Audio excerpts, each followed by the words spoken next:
Hello students, western political thought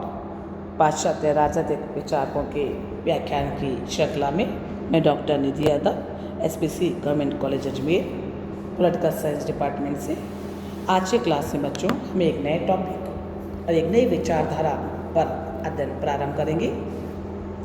जिसमें हम Karl Marx और समाजवाद की उनकी जो विचारधारा है या वैज्ञानिक समाजवाद में उन्होंने जो अपने विचार दिए हैं उस पर हम चर्चा करेंगे। अगर हम देखें तो समाजवाद 20वीं शताब्दी की एक महत्वपूर्ण विचारधारा है और अपने अलग अलग समय में विचारकों ने समाजवाद के बारे में भिन्न भिन्न विचार भी या उसके अर्थ के बारे में अलग अलग कयास लगाए हैं।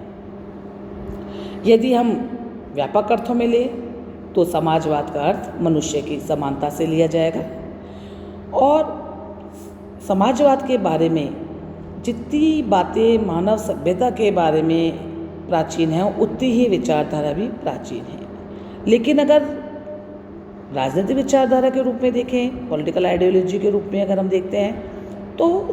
सोशलिज्म एक आधुनिक युग की उपज की हमको दिखाई देता है, जिसका आधुनिक या आदर्शवादी या क्रांतिकारी जो रूप है वह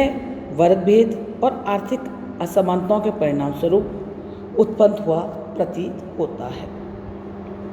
अगर हम राजनीतिक चिंतन की परंपराओं को देखें तो उसमें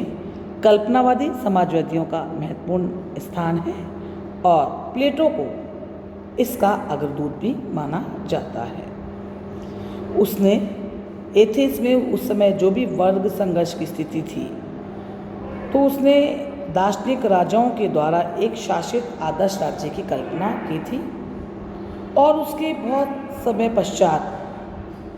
16वीं शताब्दी में अगर हम देखें सर टॉमस मूर एक यूटोपियन समाज की कल्पना कर रहे हैं, जहाँ वो एक ऐसे आदर्शवादी समाजवादी व्यवस्था का चित्रण कर रहे हैं जिसमें सभी वस्तुओं पर सभी का अधिकार है, सभी व्यक्ति सुखी हैं और ऐसे समाज में जो एक ऐसा काल्पनिक संसार है का आदर्श हमारे सामने प्रस्तुत करता है, जिसके सभी नागरिक उसकी कल्पना को या उस उद्देश्य को प्राप्त करने के लिए एक साथ खड़े हुए हैं। आगे हम देखते हैं जो हमारे सिलेबस के अंदर आता है वो है कार्ल मार्क्स के साम्यवादी व्यवस्था पर, समाजवादी विचारधारा पर जो उन्होंने अपने विचार प्रकट किए हैं। कार्ल मार्क्स एक प्रमुख विचारक के रूप में हमारे सामने आते हैं। कार्ल मार्क्स का जो कालखंड है वो 1818 से 1889 तक का उनका कालखंड है और आधुनिक समाजवादी विचारधारा के जनक के रूप में या उन्नायक के रूप में हम कार्ल मार्क्स को देखते हैं। बाल्यकाल से ही कार्ल मार्क्स बड़े प्रतिभाशाली और गहन अध्ययन करता थे और उन्होंने अपने जीवन काल में प्रचुर समाजवादी साहित्य की रचना भी की है। स्पेशली दास कैपिटल उनकी एक प्रमुख रचना जो 1867 में प्रकाशित हुई है। साथ ही साथ class struggle in France, the poverty of philosophy 1847, the communist manifesto 1848 and the critic of the political economy जो 1859 में उन्होंने उसकी रचना की है।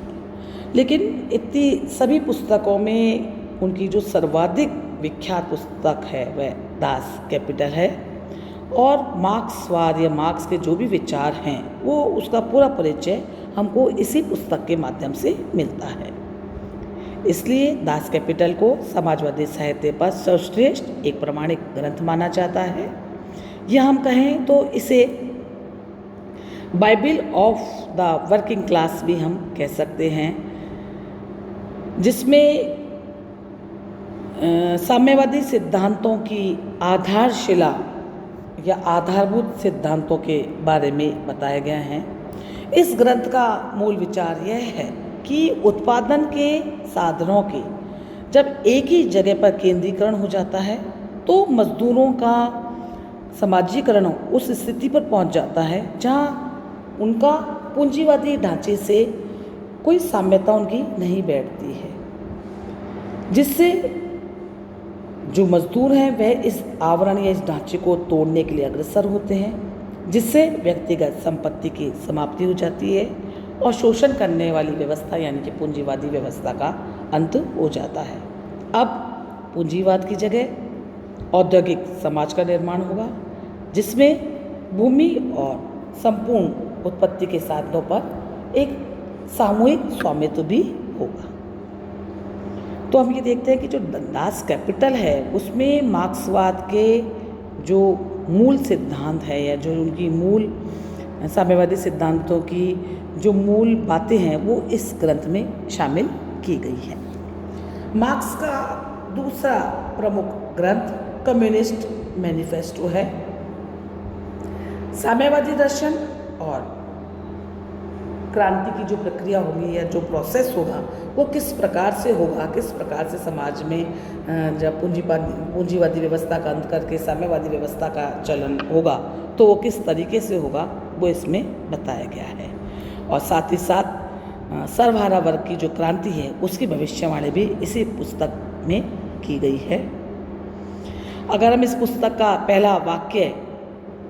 पढ़ें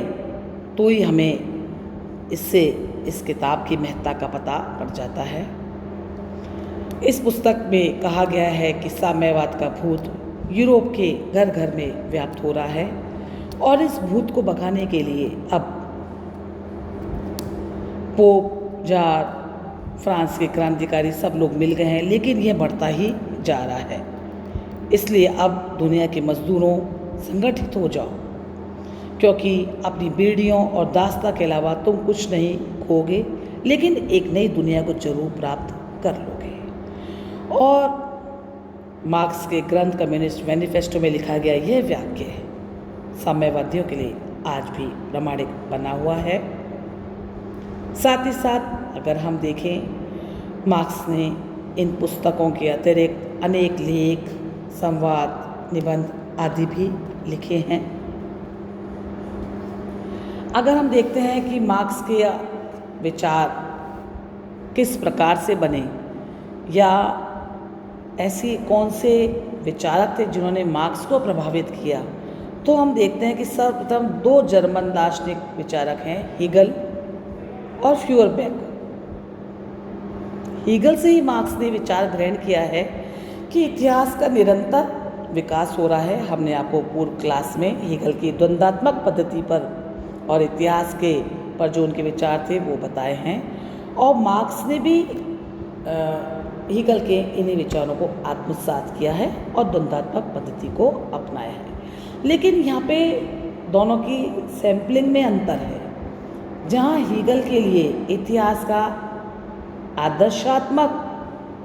आधार इम्पोर्टेंट है, वहीं मार्क्स के लिए इतिहास का भौतिक अर्थात आर्थिक शक्तियों के द्वारा निर्वचन महत्वपूर्ण है। तो हम ये देखते हैं कि हीगल के दर्शन से प्रभावित होकर मार्क्स ने हीगल की द्वंद्वात्मक पद्धति को बनाया है, लेकिन साथ ही साथ उसने यहाँ पे उसके इकोनॉमिक डिटर्मिनिज्म के अपनी जो उसकी व्याख्या है उसका भी प्रसार किया है। एक प्रमुख विचारक सबाई ने इसलिए अपनी एक पुस्तक में लिखा भी है कि हीगल के विचारों में जहाँ द्वंद्वात्मक चिंतन शीर्षासन कर रहा था, यानी कि सिर के बल खड़ा हुआ था, मार्क्स ने उस आदर्शवादी भ्रांतियों को दूर करके उसको पैरों के बल खड़ा कर दिया है। और अपनी पुस्तक दास कैपिटल के प्रथम भाग में उसने स्वीकार भी किया मार्क्स ने कि उसने यद्यपि द्वंद्ववाद की धारणा हीगल से ग्रहण की है, लेकिन उसका विचार बिल्कुल उल्टा है। उसने उसकी बातों को ऐसा का ऐसा स्वीकार नहीं किया है। साथ ही साथ हम ये देखते हैं कि मार्क्स का फ्रांसीसी समाजवाद का भी बहुत अधिक प्रभाव था, और यहाँ हम ये कह सकते हैं कि जिन सिद्धांतों को साम्यवाद के नाम से मार्क्स प्रस्तुत कर रहे हैं वह पहले एडम स्मिथ, रिकार्डो जो एक आर्थिक विचारक माने जाते हैं, उनसे प्रभावित ज़्यादा दिखाई देते हैं। मार्क्स ने अपने विचारों की पुष्टि के लिए इन विचारों को ग्रहण किया है, लेकिन यहाँ ये इम्पोर्टेंट है कि उन्होंने अंधानुकरण करने के बजाय अपने विचारों को मार्क्स तार्किक दृष्टि से सिद्ध करने का प्रयास कर रहा है। यहाँ हम ये कह सकते हैं कि हीगल, फ्यूरबैक, एडम स्मिथ, रिकार्डो, सेंट साइमन के जो भी विचार हैं उनको जो बिखरे बिखरे हैं उन विचारों को एकत्रित करके वो उनके बीच में एक लॉजिकल कोहेरेंस स्थापित करने का प्रयास कर रहा है। और यहाँ ये बहुत महत्वपूर्ण है कि मार्क्स ने अपने इन सभी सिद्धांतों को बहुत आक्रामक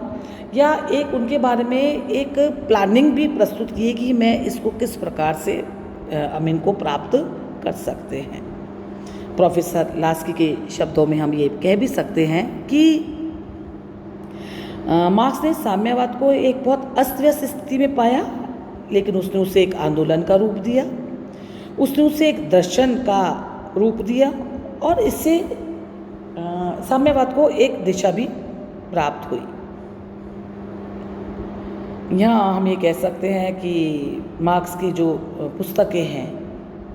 वो बहुत पूर्ण रूप से उनको मौलिक तो नहीं कहा जाता, लेकिन हाँ ये हम कह सकते हैं कि वो एक सिंथेसिस के रूप में हमको संश्लेषणात्मक स्थिति के अंदर रूप में हमको प्राप्त होती है, भले वो किसी फंडामेंटल रूप में नहीं है। क्योंकि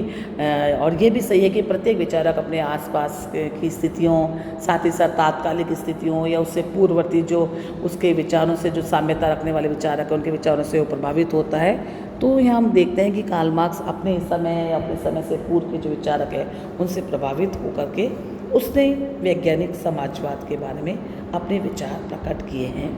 नेक्स्ट क्लास में हम इसी पॉइंट को आगे बढ़ाएंगे। थैंक यू बच्चों।